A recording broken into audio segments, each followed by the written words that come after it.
Welcome to the Women's Jimmy V Classic, presented by Corona and hosted by the Basketball Hall of Fame. Mohegan Sun Arena here in Uncasville, Connecticut, as we welcome you to Jimmy V Week for Cancer Research on ESPN and our continued commitment to the V Foundation and Jim Valvano's dream to defeat cancer. This afternoon from Mohegan Sun Arena, it's the Texas Longhorns coming in 14th in the country, but already with 3 losses against ranked opponents, and the undefeated second-ranked UConn Huskies have said so long to the winningest college basketball class in the history of the sport, men's or West Carolina. And she said, we are learning stuff about ourselves each and every time out. Here's the mid-range from Gabby Williams. Connecticut working it around the perimeter. It's a smaller Husky lineup this year. They'll try for 3. Collier's got it.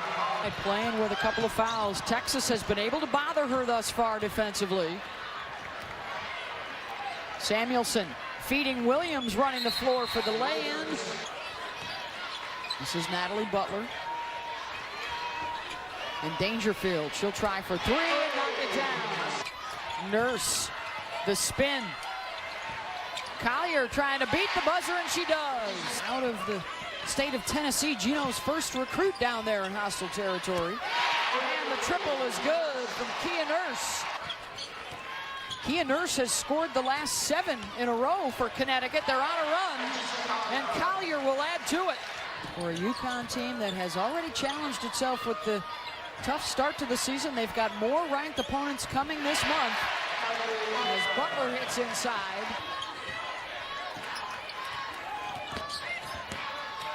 Dangerfield gets the triple. Lost her footing.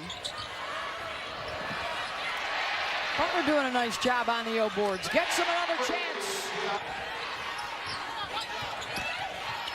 Williams goes back to the left side, and the dish to Collier. And she does that right there, and a perfect pass to Collier. The offensive efficiency over the years continuing this season. They're shooting better than 50%. That is her second, so they must have taken one away from Lang earlier. Collier, good for 3. The steal, Gabby Williams, and the lay-in off the turnover.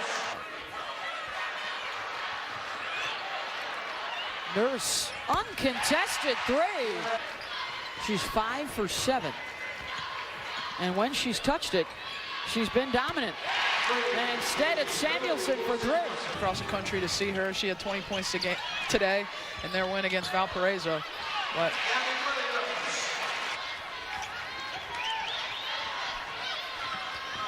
Samuelson starting to heat it up. She's hit a couple in a row. State, a loss at home to South Carolina, and that's just a bust there by Sutton, the freshman, on the end out of bounds play. For Brooke. Samuelson, the curl. Look at that. I mean, that is not bad defense by Higgs. She is right there. I think that's what you're trying to build. Yeah. And, you know, through the course of the season, I think Gino Ariema is trying to build that, and eventually Crystal Dangerfield can do that. But you've got to be able to do something else, and Katie Lewis shown us that this year. Collier on the run with Nurse. Back to Nafisa. The defense knows that. They can do that, which is pick up a charge. Look at Collier track down that rebound and put it back up and in. Doesn't have to be the one big centerpiece. Yeah. He can get everybody else involved. You know, one of the things about the passing of UConn, and we've talked about this offensively, as they start to get going, Beth, I thought about Gino Ariema, because the details of the game and being simple and passing the basketball like you see right there. Connecticut strong in the second half, and a 72-54 win over Texas. They will improve to 7-0, their 82nd consecutive win. And get ready, folks, for the showdown on Wednesday night in South Bend. Number 1 and number 2, UConn and Notre Dame.